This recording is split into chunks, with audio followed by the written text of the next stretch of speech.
Elle me dit, et un trou gratuit, tu as dit, Je confirme. Je confirme, on a donné les instructions là-bas. il y a une chanson qui dit, En à présence. chaque chanson, faut écouter, à chaque chanson, faut écouter un argent. Et hop à chaque chanson, faut écouter, à chaque chanson, faut écouter un argent. Et hop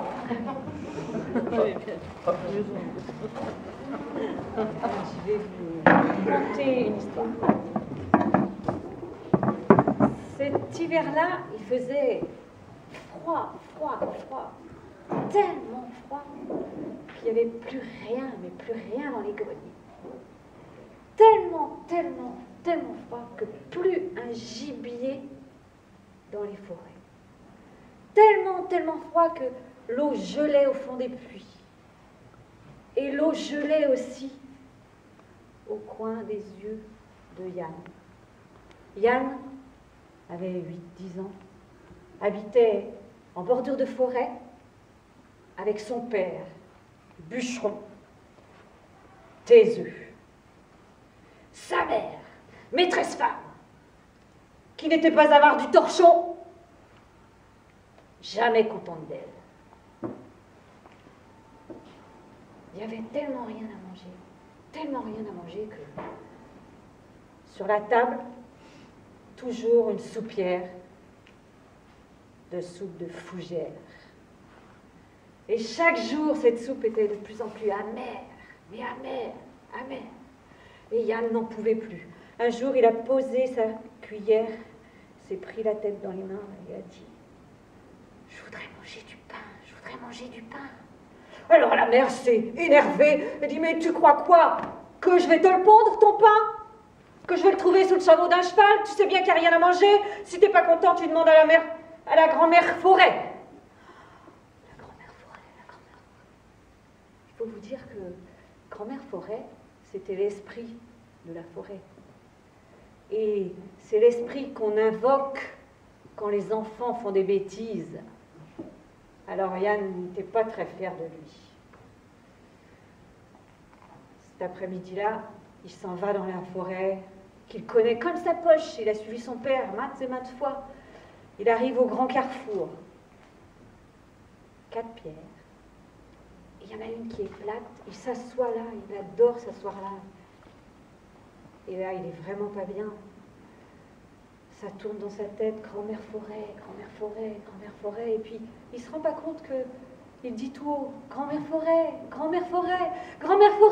Et tout à coup, un brouillard blanc l'entoure de ses grands fils. Une petite chanson. Enfant là, enfant ci, enfant son, que veux-tu?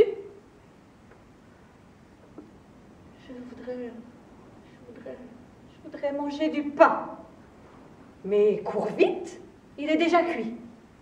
Alors, Yann rentre assez vite à la maison, il arrive sur le pas de la porte et la bonne odeur de pain.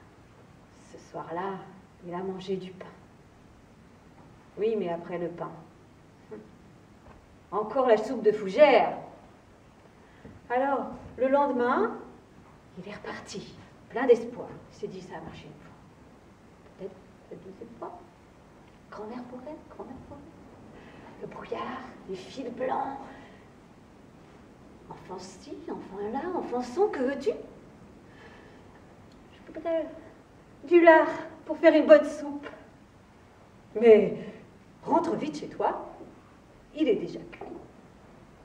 Il rentre chez lui. Ce soir-là, il a mangé une soupe de lard. Puis, le 3e jour, pourquoi pas? Il repart, le brouillard. Enfant ci, enfant là, enfant son, que veux-tu? De la saucisse. Il rentre chez lui, de la saucisse. Et ça a continué un certain temps comme ça. Et puis, la mère était bien contente de cette manne improvisée. Ça arrivait tous les soirs sur la table. Et puis, un jour, elle s'est mise en colère. J'en ai marre de cette bauge, de cette porcherie. J'en peux plus. Je voudrais au moins un château. Yann, le lendemain, Il avait compris le message. Il retourne au carrefour. Le brouillard. Enfin si, enfin là, en son, que veux-tu? Il est rentré chez lui. Un château. La cabane disparue. Ça a duré 3-4 semaines, et puis, au bout d'un certain temps, la mère a recommencé à rouspéter. C'est bien beau tout ça, mais j'en ai marre, ton père il m'aide pas, toi t'es un vaurien, tu cours dans la forêt, et le ménage, moi je peux pas entretenir ça, il me faut des domestiques. Alors, Yann retourne au carrefour, il rentre le soir. Ça a duré encore quelques semaines comme ça, et puis la mère insatiable finit par dire, mais ça sert à quoi tout ça? Ça sert à quoi? Si personne ne nous voit. Il nous faut une charrette pour nous promener. Et pourquoi pas? Et Yann demande une charrette, et les voilà qui se promènent dans le pays, dans la charrette, au bord des routes, parmi les va-nu-pieds et les bons à rien. Mais un jour, l'un d'eux a pris une pierre, a commencé à lancer une pierre sur la charrette. Alors la mère, prise de rage, s'est mise à hurler en disant « Mais alors, c'est impossible! C'est pas possible, c'est pas possible! Si on était roi et reine, ils ne nous traiteraient pas comme ça et on pourrait les mettre en prison. » Alors là,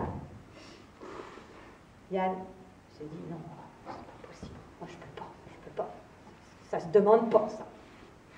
Il va quand même au carrefour, et puis il y va vraiment en traînant les pieds, et puis il s'assoit sur la pierre, et là il se met à pleurer, à sangloter.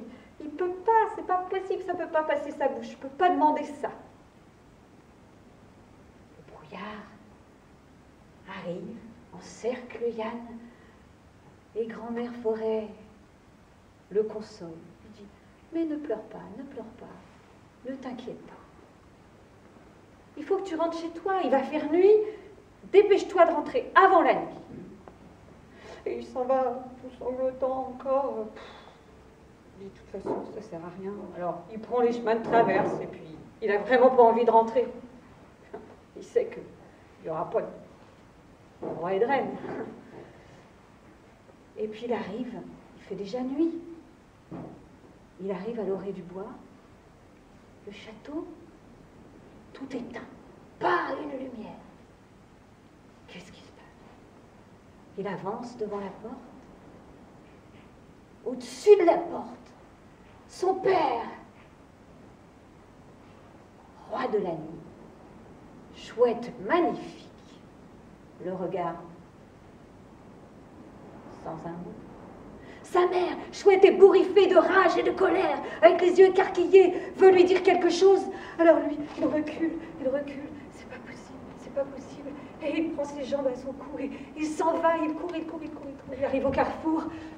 Et là, la mère Forêt l'attend, l'enveloppe dans son brouillard. Et il est bien. On dit que depuis ce jour, au grand carrefour dans la forêt, les nuits de pleine lune, on entend les rires d'un enfant et la chanson d'une grande.